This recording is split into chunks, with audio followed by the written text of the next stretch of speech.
જ્યારે કિંજલ દવેની સગાઈ તૂટી ને ત્યારે મેં લાઈવ કર્યું હતું ને એનું કારણ આ હતું કે મેં કેવડાવ્યું હતું કે ભાઈ આવું આવું છે, ધ્યાન રાખજો કે આવું આ વ્યક્તિ આની હારે ચાલુ છે અને તમારું નામ ન ડૂબે.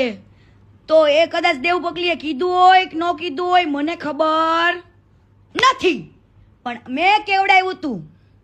પછી જ્યારે એના ભાઈની બાયડી બીજા હારે ભાગી ગઈ ને ત્યારે મેં કીધું તું કેમ ભાઈ, જ્યારે કીર્તિ પટેલ કહેતી ને ત્યારે કીર્તિ પટેલની વાત કોઈએ માયની નથી. કીર્તિ પટેલની વાત કોઈએ માયની નથી. કિંજલ દવે હારે મને કોઈ દી પ્રોબ્લેમ નથી, પણ પ્રોબ્લેમ કિંજલ દવે તમે માણસ ઓળખવામાં ભૂલ કરો છો ને, હે ન્યા પ્રોબ્લેમ છે. તમે એવા માણસોને ભાઈ કયો છો જેને તમારા ભાઈના ઘરમાં જ નજર નાખી હતી, હે? અને સમજો ખોટી બોલતી હોય ને તો ઓલી કદાચ ભાગી